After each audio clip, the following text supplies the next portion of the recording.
India times news channel देखे आप सभी दर्शकों का बहुत बहुत स्वागत है। मैं हूं रमनदीप कौर। इस वक्त की बड़ी खबर आ रही है प्रयागराज से। क्या है पूरा मामला, देखने के लिए बने रहिए हमारे साथ। उमेश पाल हत्याकांड के बाद उमेश पाल अपहरण मामले में अतीक अहमद को उम्र कैद हुई तो ऐसा लगा कि शायद अब इस अतीक का काला कारोबार पूरी तरह से खत्म हो जाएगा। खुद अतीक अहमद साबरमती जेल में सजा काट रहा है। अतीक के काले कारोबार में जिस एक शख्स ने शुरू से उसका साथ दिया, उसका भाई अशरफ, लेकिन अशरफ भी जेल में बंद है। अतीक के बेटों पर भी पुलिस की नज़र है। एक बेटा असद उमेश पाल हत्याकांड के बाद से फरार है, तो एक बेटा नैनी जेल में बंद है, तो दूसरा लखनऊ में। ऐसे में लग रहा था कि शायद अब अतीक का पूरा सम्राट ढह जाएगा, लेकिन ऐसा अतीक की पत्नी शाइस्ता परवीन अब पूरा जिम्मा अपने हाथ में ले लिया है। शाइस्ता ने पति की डूबी नैया को पार लगाने का बीड़ा उठाया है, तो वहीं उमेश पाल हत्याकांड में शाइस्ता परवीन का नाम सामने आया है। नामजद होने के बाद फरार है। अब सवाल यह है कि जब अतीक का पूरा परिवार जेल में है या फिर फरार है, तो कौन शाइस्ता परवीन की मदद कर रहा है। शाइस्ता का भाई भी जेल में है और देवर अशरफ भी जेल में है। अतीक की पत्नी को इस पूरे साम्राज्य के बारे में कौन सिखा रहा है, तो ऐसा नाम सामने आता है जिसका नाम जुल्फ़िकार उर्फ तोता है। अतीक का सबसे भरोसेमंद साफ शूटर है तोता। अतीक अपने परिवार के अलावा जिस शख्स पर सबसे ज़्यादा भरोसा करता है वो तोता है। अतीक का साफ शूटर जुल्फ़िकार उर्फ तोता उत्तर प्रदेश में अतीक के लेने देने के मामले हो, वसूली हो का धंधा हो, फिर या किसी को मौत देनी हो, जिस पर अतीक आंख बंद करके भरोसा करता है, जुल्फ़िकार ही है। जुल्फ़िकार उर्फ तोता का नाम 2020 में सामने आया था, जब यूपी पुलिस ने तोता के खिलाफ सबसे बड़ी कार्रवाई करी थी। तोता की उत्तर प्रदेश में करोड़ों की संपत्ति है। अतीक का ये गुर्गा काले कारोबारों करोड़ों कमाई कर चुका है। इस पर 40 से ज़्यादा मामले दर्ज हैं। साल 2020 में पुलिस ने तोता की 3 मंजिला अवैध इमारत को ढहाया था। तोता अंसार पहलवान का बेटा है, जो कि अतीक के काफ़ी करीबी रहा है, और ऐसे में अब अतीक की पत्नी की मदद तोता कर रहा है। अतीक का तोता भी अब जेल के बाहर है। नगरी प्रयागराज में उस समय हड़कंप मच गया जब दो पक्षों के बीच जमकर लाठी डंडे चले और 2 लोग बुरी तरह से घायल हो गए। बता दें, मामला रोशनबाग के सपा के पूर्व विधायक की मार्केट का है, जहां पार्किंग को लेकर 2 पक्षों में जमकर मारपीट हुई। लड़कों के 2 गुटों में जमकर मारपीट हुई और लाठी डंडे चले और ऐसे में 2 लोग घायल हुए। घायल लोगों को इलाज के लिए अस्पताल भेजा गया। बता दें, पार्किंग को लेकर विवाद हुआ था और आपस में जमकर लाठी डंडे 2 गुटों में चले थे, जिसमें 2 लोगों को गंभीर चोटें आई थी। वहीं दोनों घायल लोगों को इलाज के लिए अस्पताल भेजा गया था। मामला रोशनबाग का है, जहां सपा के पूर्व विधायक की मार्केट में विवाद होने का वीडियो अब सोशल मीडिया पर वायरल हो रहा है, जिसमें खुलेआम 2 पक्षों में लाठी डंडे चल रहे हैं, जिसका वीडियो हो रहा वायरल। उमेश पाल हत्याकांड के बाद जहां प्रयागराज पुलिस एक्शन मोड में है, तो प्रयागराज में नैनी सेंट्रल जेल के बाहर पुलिस का पहरा और कड़ा होगा। पुलिस जेल के अंदर क्या चल रहा है ये तो नहीं देख सकती, लेकिन जेल के बाहर क्या चल रहा है इसकी बेहतर ढंग से पुलिस की निगरानी करेगी। जेल के बाहर प्रयागराज पुलिस की निगरानी बढ़ाने के लिए सीसीटीवी कैमरे लगाए जाएंगे। पुलिस कमिश्नर रमेश शर्मा की अगुवाई में पुलिस अफसरों की टीम ने जेल के बाहर नैनी सेंट्रल जेल चौकी और उसके आसपास के इलाके का निरीक्षण का ज़रूरी निर्देश दिए हैं।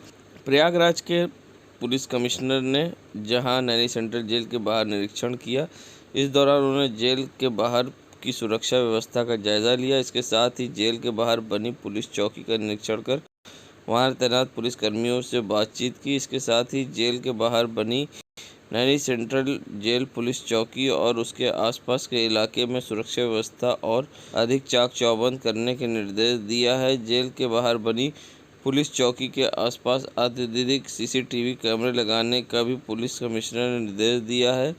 बता दें, प्रयागराज के नैनी सेंट्रल जेल के बाहर बनी जेल पुलिस चौकी के बाहर पुलिस की तरफ से अत्यधिक सीसीटीवी कैमरे लगाए जाएंगे, जिसमें वीडियो के साथ ऑडियो रिकॉर्डिंग भी होगी। सबसे बड़ी बात है कि इस कड़ी सुरक्षा की निगरानी होगी और कौन आता है और कौन जाता है, इस पर अब पुलिस की नज़र पूरी तरह से बनी रहेगी। प्रयागराज की धूमनगंज पुलिस ने उमेश पाल की हत्या में फरार 5-5 लाख के इनामी शूटरों के अलावा 4 महिलाओं को वांटेड की सूची में शामिल कर दिया। इनमें से एक अतीक अहमद की पत्नी शाइस्ता परवीन, दूसरी बहन आयशा नूरी और 2 भांजियां। इन चारों की तलाश में प्रयागराज पुलिस मेरठ एसटीएफ तक छापेमारी कर रही है। खास बात यह है कि अब उमेश पाल हत्याकांड के बाद मीडिया से मुखातिब भी हुई थी ये, और उक्त वक्त पुलिस के पास साक्ष्य न होने के कारण गिरफ्तारी नहीं किया था। अब पुलिस आयशा नूरी पर भी इनाम घोषित करने की तैयारी में। अतीक की बहन ने अपने घर में शरण दी थी शूटरों को। अतीक की बहन आयशा नूरी और बहनोई अखलाक की भूमिका शुरू से संदिग्ध थी। उमेश पाल की हत्या के बाद आयशा नूरी कार लेकर असद को लेने आई थी। वे अपने भाई अशरफ के ससुराल हटवा गई थी। वहाँ पुलिस ने छापेमारी की तो उसे साथ लेकर आयशा नूरी भाग निकली थी, जिसके बाद अब पुलिस ने आयशा नूरी को सीसीटीवी आने के बाद अब नामजद किया है और कार्रवाई की तैयारी में जुट गई है। संगम नगरी प्रयागराज में जहां नगर निगम ने एक तरफ लोगों को, वेंडरों को जगह अलॉट कर दी है, उसके बावजूद अवैध वेंडर सड़कों पर कब्जा जमाए बैठे हैं। पैदल चलने वाली पटरी और पार्किंग की जगह पर जहां दुकानें सजा दी गई हैं, चाहे वो एटलांटिस मॉल के बाहर का नज़ारा हो जो कि बिग बाज़ार कहा जाता है, और साथ ही ऐसे में यहाँ पर किस तरह से अवैध पटरी पर दुकानदारों ने कब्जा कर रखा है और नियम कानून को ताक पर रखकर अवैध वेंडर दुकान संचालित कर रहे हैं, मगर जिम्मेदारों की लापरवाही कहें या अनदेखी स्मार्ट सिटी पर ग्रहण लगाते दिखाई दे रहे अवैध वेंडर, जिनके खाने से कई बार लोग बीमार भी होते हैं। और सिविल लाइन बस स्टैंड के आसपास भी अवैध वेंडरों का जाल छाया हुआ है, चाहे वो गेट के आसपास दुकानों पटरी पर कब्जा करा हो और आने जाने वाले लोग होते परेशान। नगर निगम की लापरवाही से लोग हो रहे परेशान। निकाय चुनाव जहां करीब है, तो ऐसे में अब संगम नगरी प्रयागराज में भी राजनीति गर्माती जा रही है। आम आदमी पार्टी के जिला अध्यक्ष व राष्ट्रीय कार्यकारिणी सदस्य डॉक्टर अल्ताफ अहमद ने अब निकाय चुनाव को लेकर, विकास कार्यों को लेकर बीजेपी पर निशाना साधा है, और ऐसे में उन्होंने अपील भी की है। और क्या कुछ कहा है, आइए दिखाते हैं आपको। उत्तर प्रदेश में लगभग 6 सालों से आप वो बीजेपी की सरकार है और नगर निगम में पिछले 10 सालों से भारतीय जनता पार्टी के मेयर रही हैं, महापौर रही हैं, और उसके बावजूद आज पूरा प्रयागराज बुरी तरीके से गंदगी से और नगर निगम की अव्यवस्था से पूरी तरह से त्रस्त है। कहीं पर भी आप चले जाइए, पूरे प्रयागराज में ज़्यादातर जगहों पर टूटी हुई सड़कें मिलेंगी, टूटी हुई नालियाँ मिलेंगी, गंदगी मिलेगी, चारों तरफ जंजाल मिलेगा बिजली के तारों का। सब चीज़ के लिए सरकार हमसे मोटा टैक्स ले रही है, लेकिन उसके बदले में वो कुछ भी नहीं कर रही है। आम आदमी पार्टी इन सब चीज़ों को ध्यान में रखते हुए इस बार चुनाव लड़ेगी। आम आदमी पार्टी चुनाव में सबसे बड़ा मुद्दा होगा हमारा कि हम पूरे शहर को साफ कराएंगे। ये भारतीय जनता पार्टी के लोगों को लगता है कि सिविल लाइन्स की कुछ गलियों को ये चमका देते हैं, तो इनको लगता है कि इन्होंने स्मार्ट सिटी बना दिया। आम आदमी पार्टी दिखाएगी कि स्मार्ट सिटी होती क्या है और स्मार्ट सिटी बनाया कैसे जाता है। मैं जनता से अपील करना चाहता हूँ कि इस बार आपने हर बार बीजेपी को, समाजवादी पार्टी को, बसपा को, सबको वोट देकर देख लिया। इस बार एक झाड़ू वाला आ गया है, झाड़ू वाली पार्टी का आ गया है, आम आदमी पार्टी का एक बंदा आ गया है, और आप उसको जो है एक बार मौका दीजिए। आम आदमी पार्टी एक बेहतरीन काम करके नगर निगम में दिखाएगी। संगम नगरी प्रयागराज, जहां प्रयागराज की बहादुर महिलाओं ने एक बार पूरे प्रयागराज के नगरवासियों को गौरवान्वित करने का बड़ा अवसर प्रदान किया है। बता दें, प्रयागराज के प्रेसर समूह समाज सेवी संस्था नाम से बहादुर इन महिलाओं ने हिमालय में विश्व की सबसे ऊंची शिव मंदिर तुंगनाथ महादेव समुद्र तल से करीब 12,110 फीट चंद्रशिला ट्रैक पर पहुंचकर अभूतपूर्व सफलता हासिल की है। वापस प्रयागराज पहुंचने पर एयरपोर्ट पर भव्य तरीके से भारी संख्या में लोगों ने माला पहनाकर, बुके देकर, तिलक लगाकर व आरती करके स्वागत किया है। बुके देकर जहां लोगों ने तिलक लगाकर स्वागत किया और शुभकामनाएं दी, तो वहीं लॉयंस क्लब इलाहाबाद सिटी की अध्यक्ष, सचिव व वरिष्ठ सदस्यों ने इनका स्वागत किया और फूल माला पहनाकर बधाई देते हुए स्वागत किया। संगम नगरी प्रयागराज में जहां निकाय चुनाव अब करीब है, ऐलान होने के बाद निकाय चुनाव को लेकर जहां सभी उम्मीदवार अपनी अपनी दावेदारी कर रहे हैं, तो ऐसे में अब नियम कानून की धज्जियां उड़ना भी शुरू हो गई है। बता दें, जहां लोग सरकारी साइन बोर्ड पर अब अपने पोस्टर चिपकवा रहे हैं, जो कि सरकारी साइन बोर्ड है और जो कि लोगों को दिशा बताता है। राजमार्ग के साइन बोर्डों पर अब जहाँ चुनाव के पोस्टर चिपका दिए गए, जिससे कि लोगों को परेशानी का सामना करना पड़ता है और आने जाने वाले परेशान होते हैं। मगर दूसरी तरफ ये भी है कि नगर निगम की लापरवाही सामने आती है कि इस तरह से सरकारी साइन बोर्ड पर पोस्टर चिपका दिए जाते हैं और इन पर कोई कार्रवाई नहीं होती। शहर के विभिन्न क्षेत्रों में सरकारी साइन बोर्ड पर लगा दिए गए चुनाव प्रचार के पोस्टर, जिम्मेदारों की लापरवाही के कारण साइन बोर्ड पर लगे पोस्टर लोग होते आने जाने वाले परेशान। देखना होगा अब इस पर होती है किस तरह की कार्रवाई। संगम नगरी प्रयागराज में जहां खुलेआम दबंगों की दबंगई जारी है और ऐसे में असलहे के दम पर ज़मीन कब्जा करने का मामला सामने आया है। प्रयागराज जिले के झूसी थाना अंतर्गत रहीमापुर शेरडी में दबंगों ने दिखाई दबंगई। रात के अंधेरे में असलहों से लैस होकर पीड़ित की ज़मीन पर कर रहे कब्जा। समय रहते पुलिस ने अगर ध्यान संज्ञान नहीं लिया तो हो सकता है बड़ा हादसा। झूसी पुलिस की लापरवाही के कारण हो सकता है बड़ा हादसा।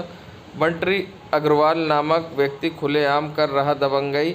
वीडियो सोशल मीडिया पर हो रहा वायरल। रहीमापुर शेरडी क्षेत्र के ज़मीन विवाद में कई बार हो चुकी है कई लोगों की हत्या, मगर खुलेआम आप देख सकते हैं किस तरह से असलहे लेकर यहाँ लोग पहुँचे थे और ज़मीन पर कब्जा करने की कोशिश की जा रही थी। बताया जा रहा है ये वीडियो अब सोशल मीडिया पर वायरल हो रहा है, जो कि रहीमापुर शेरडी का है। संगम नगरी प्रयागराज में अपराधियों के हौसले बुलंद हैं, नहीं थम रही आपराधिक घटनाएं। पहले भी हो चुकी है उमेश पाल की दिन दहाड़े हत्या, तो अब फूलपुर में कट्टे की नोक पर लूट की घटना को दिया गया अंजाम। फूलपुर थाना अंतर्गत बंटवंशी उर्फ पूरे बिहारी कपसा मोड़ बिंद्रा फिलिंग स्टेशन में लूट की घटना को दिया गया अंजाम। फूलपुर पुलिस के हाथ बदमाशों से कोसों दूर। 24 घंटे बीत जाने के बाद भी नहीं हुई कोई कार्रवाई। खुलेआम दबंगों ने बदमाशों ने लूट की घटना को दिया अंजाम। बता दें बाइक सवार बदमाशों ने यहां कट्टे की नोक पर लूट की घटना को दिया अंजाम। खुलेआम पेट्रोल टंकी पर जहां लूट की घटना का अब सीसीटीवी भी सामने आया है। ऐसे में 24 घंटे से ज़्यादा बीत जाने के बाद भी कार्रवाई नहीं हुई है और अपराधी पुलिस की पकड़ से बाहर है। उत्तर प्रदेश की योगी सरकार ने जहां गौवंश को लेकर बड़ा फैसला लिया और साथ ही उन्होंने कान्हा गौशाला बनाई और काजी हाउस में गौवंशों के रहने का इंतज़ाम किया, मगर उनके ही लोग अब सीएम योगी के आदेशों की अवहेलना कर रहे हैं और अधिकारियों की लापरवाही के कारण सड़क पर आवारा गौवंश घूम रहे हैं। ये नज़ारा है करेली क्षेत्र का, जहां सड़कों पर गौवंश टहलते हैं और यहां पर गौवंश कूड़े में पॉलीथीन खाकर अपनी जान खतरे में डालते हैं और कई बार गौवंश की पॉलीथीन से मौत भी हो जाती है, मगर जिम्मेदारों की लापरवाही कहे या अनदेखी, जिसके कारण आप देख सकते हैं किस तरह से झुंड में सड़क पर गौवंश टहल रहे हैं, जिससे कई बार दुर्घटनाएं भी होती हैं। और आप देख सकते हैं यहाँ पर किस तरह से कूड़े के ढेर में गौवंश अपना भोजन तलाश रहे हैं, मगर जिम्मेदारों की लापरवाही कहे या अनदेखी, जिससे गौवंश सड़कों पर घूमने पर मजबूर है। उमेश पाल हत्याकांड से जुड़ी बड़ी खबर। प्रयागराज पुलिस ने अतीक की बहन आयशा नूरी की और उसकी 2 बेटियों को वांटेड घोषित किया। अतीक की बहन और उसकी 2 बेटियों की तलाश कर रही पुलिस जल्द ही तीनों पर कर सकती है इनाम घोषित। तीनों पर उमेश पाल शूटआउट केस में साजिश रचने और शूटरों को मदद करने का आरोप है। पुलिस की तफ्तीश में सामने आया अतीक की बहन और 2 भांजियों का नाम। मेरठ की रहने वाली है आयशा नूरी, उसकी बेटी उंजिला व एक अन्य आयशा नूरी की एक बेटी से तय हुआ था अतीक के बेटे असद का निकाह। पिछले साल दोनों की सगाई भी हो चुकी है। अतीक का बेटा असद उमेश पाल शूटआउट केस में शामिल था, उस पर 5 लाख रुपए का इनाम भी घोषित है। अतीक की बहन आयशा नूरी के पति डॉक्टर इखलाक को पुलिस पहले ही कर चुकी है गिरफ्तार, भेज चुकी है जेल। उमेश पाल शूटआउट में शामिल गुड्डू मुस्लिम आयशा नूरी के घर गया था। सीसीटीवी में ये सामने आया था, जिसका सीसीटीवी भी हुआ था वायरल। देश दुनिया की खबरों के लिए world media times news channel को सब्सक्राइब करें।